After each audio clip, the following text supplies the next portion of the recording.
ஒரு மனுஷனா பிறந்துட்டான், அவன் எல்லாத்தையும் அனுபவிச்சுட்டு தான் போகணும், வாழ்ந்துதான் ஆகணும், அனுபவிக்காம இருக்கிறதுக்கு எதுக்கு வாழ்க்கை, இந்த மாதிரி தேவையில்லாத ஒரு தத்துவங்களை பேசி பேச இத்தனை நாள் மக்கள் வீணா போனதுக்கான காரணம். சரி, சிவன் கஞ்சா அடிச்சாருங்கிறீங்களே, அது அடிச்சாரோ இல்லையா விட்டுருங்க. ஆனா அப்படிங்கிறீங்களா, அவர் ஆழகால விஷம்னு ஒரு விஷத்தையும் தான் கண்ணத்துல அடக்கி குடிச்சாரு. அதே மாதிரி நீங்களுமே ஆளுக்கு ஒரு 4 லிட்டர் வாங்கி டெய்லி கொஞ்சம் கொஞ்சமா விஷம் குடிப்பீங்க. ஆனா உள்ளுக்குள்ளேயே நம்மளாலேயே இந்த போதை நிலை அப்படிங்கறது உருவாக்க முடியுங்கிறது தான் நம்ம சீரழிவு உள்ள போக போக போக அவ்வளோ ஒரு பரவசம், அவ்வளோ ஒரு ஆனந்தத்தையும் நமக்கு தரும். அதனாலதான்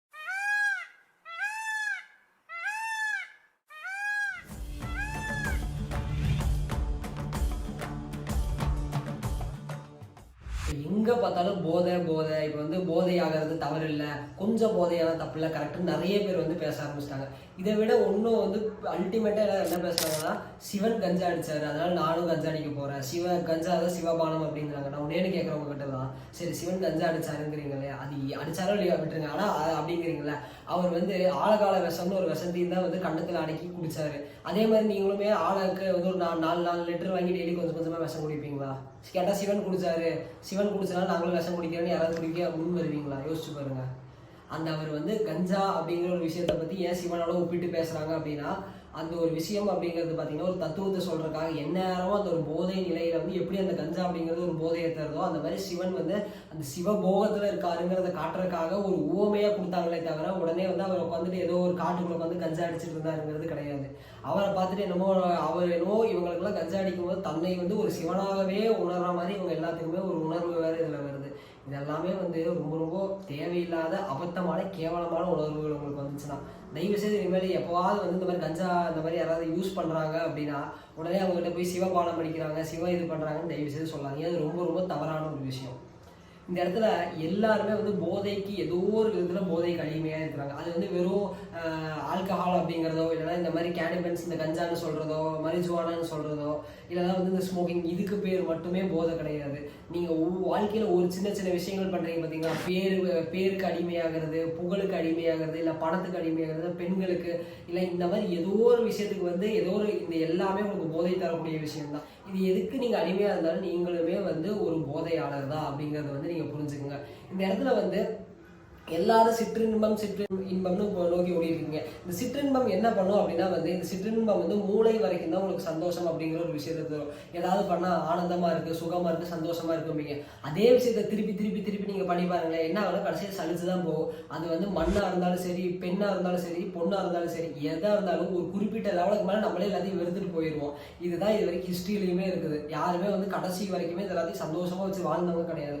ஒரு குறிப்பிட்ட டைமுக்கு மேல அவங்களுக்கு வெறுப்பு அப்படிங்கறத உண்டாகும். ஆனா இந்த பேரின்பம் அப்படிங்கிற ஒரு விஷயம்னு பாத்தீங்கன்னா அதுல இது வரைக்கும் யாருக்குமே சலிச்சு போனதே கிடையாது. இந்த பேரின்பம் உள்ள போக போக போக அவ்வளோ ஒரு பரவசம், அவ்வளோ ஒரு ஆனந்தத்தையும் நமக்கு தரும். அதனாலதான் அதுக்கு பேர் சிற்றின்பம், இதுக்கு பேர் பேரின்பம் அப்படிங்கிற மாதிரி வச்சிருக்கிறாங்க. இப்போ இந்த மாதிரி சிற்றின்பம் அப்படிங்கிற விஷயத்துல ஈடுபட என்ன ஆகும் அப்படின்னா, உங்களுக்கு எதுல இருந்து சிற்றின்பம் கிடைக்கும்? ஒன்னும் பணம், பொருள்ல இருந்து கிடைக்கும், அப்படி இல்லைன்னா போதைப் பொருட்கள் இருந்து கிடைக்கும், இல்லைன்னா ஒரு ஆணுக்கு பெண்ணுக்கு ஆண்கிட்ட இருந்து கிடைக்கும்.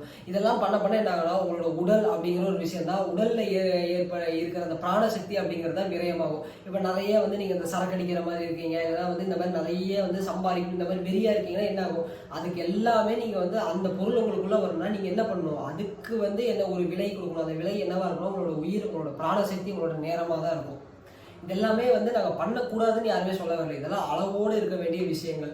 சரிங்களா, ஒரு மனுஷனா பிறந்துட்டான், அவன் எல்லாத்தையும் அனுபவிச்சுட்டு தான் போகணும், வாழ்ந்துதான் ஆகணும், அனுபவிக்காம இருக்கிறதுக்கு எதுக்கு வாழ்க்கை, இந்த மாதிரி தேவையில்லாத ஒரு தத்துவங்களை பேசி பேச இத்தனை நாள் மக்கள் வீணா போனதுக்கான காரணமே இந்த பேரின்பம் அப்படிங்கிற ஒரு விஷயம் எதை சொல்ல வரும்னு பாத்தீங்கன்னா, இதுக்கு பேர் தான் சிவபோகம் அப்படின்னு சொல்லுவாங்க. உண்மையான சிவபோதை அப்படிங்கிறது எதுல இருக்குன்னா, நீங்க செய்யற யோக பயிற்சி இருக்கு இல்லையா, அந்த யோக பயிற்சிகள் செய்யும் போது இந்த யோக பயிற்சி செய்யறவங்களுக்கு கண்டிப்பா புரியும். இந்த மாதிரி ஒரு குறிப்பிட்ட நாள் நீங்க ஆக நீங்க செய்யற யோக பயிற்சிகள் உங்களுக்குள்ள ஒரு குறிப்பிட்ட விதமான திரவங்களை அது என்ன பண்ணுன்னா, திரவங்கள் அமிலங்களை சுரக்க வைக்க ஆரம்பிக்கும். இந்த மாதிரி திரவங்களும் அமிலங்களும் சுரக்கும் போது என்ன ஆகும் அப்படின்னு பாத்தீங்கன்னா, அந்த அமிலங்கள் தான் உங்களுக்கு உடம்புக்குள்ள ஒரு போதை நிலையோ ஒரு சந்தோஷத்தையோ தருதே தவிர வெளியிருந்து வர பொருட்கள் எதுவுமே தரதில்லை. அதை முதல்ல நீங்க எல்லாருமே நல்லா புரிஞ்சுக்கணும். ஸோ இந்த மாதிரி யோக பயிற்சிகள் பண்ணும்போது என்ன டைரக்டா போய் நம்ம மூளையில இருக்க சில நரம்புகளை தூண்ட ஆரம்பிக்கும். அப்போ என்ன ஆகுனா சில விதமான ஹார்மோன்ஸ் நம்ம உடம்புல செக்ரேட் ஆக ஆரம்பிக்கும். இதுதான் வந்து இந்த போதைக்கான காரணமா இருக்கும். இது வந்து வெளியே இருந்து ஏதோ ஒரு பொருள்னால நம்மளால போதை எடுத்துக்கிறோம் அப்படின்னா நம்ம உடம்ப வந்து கண்டிப்பா அதை டிஸ்ட்ராக்ட் பண்ண ஆரம்பிச்சிடும். ஆனா உள்ளுக்குள்ளேயே நம்மளாலேயே வந்து இந்த போதை நிலை அப்படிங்கிறது உருவாக்க முடியுங்கிறது தான் வந்து நம்ம சித்தர்கள், நம்ம மகான்கள் எல்லாருமே கண்டுபிடிச்சு வச்ச விஷயம். இந்த ஒரு போதை வந்து நமக்கு எல்லா விஷயத்தையுமே தருமே தவிர நம்ம உடம்புல இருக்க எந்த விஷயத்தையுமே அழிக்க போறது கிடையாது. இப்போ இதனாலதான் வந்து எல்லாருமே வந்து யோக பயிற்சிகள், இந்த மாதிரி தவங்கள், தியானங்கள், இந்த மாதிரி விஷயத்துக்குள்ள நிறைய போறதுக்கான காரணம்.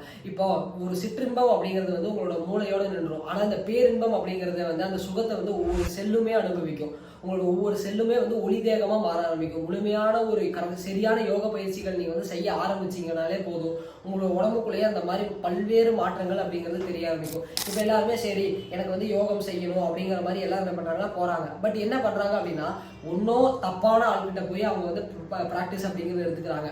அப்படி இல்லையா ஏதோ ஒரு பிராக்டிஸை வந்து பல வருஷமா பண்ணிட்டு இருக்காங்க, ஒரு ரிசல்ட் தரதுலன்னு தூக்கி போட்டு போயிடுறாங்க. ஆனா உண்மையான பயிற்சி எப்படி இருக்கணும் அப்படின்னு பாத்தீங்கன்னா இந்த பயிற்சி செய்ய ஆரம்பிச்சு ஒரு சில நாட்கள், கொஞ்ச நாட்கள்லயே வந்து அதோட ரியாக்ஷன் அப்படிங்கிறது வந்து உங்க உடம்புல வந்து தெரிய ஆரம்பிக்கணும். அப்ப அதுதான் உண்மையான பயிற்சி அப்படிங்கிறது.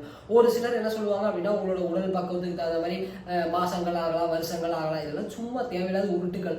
ஒரு உண்மையான பயிற்சி அப்படிங்கிறது செய்ய ஆரம்பிச்சீங்க அப்படின்னா வந்து அது எக்ஸாக்டா பாத்தீங்கன்னா குறைஞ்சது ஒரு 48 நாளுக்குள்ளேயே வந்து அது வந்து உங்க உடம்புல வந்து அந்த வீரியத்தை வந்து காட்ட ஆரம்பிச்சிடும். அதை தாண்டி ஒரு பயிற்சி உங்களுக்கு வேலை செய்யுதுன்னா அந்த பயிற்சி வந்து வாய்டு அப்படிங்கிறது வந்து நீங்க தெரிஞ்சுக்கலாம் இந்த இடத்துல.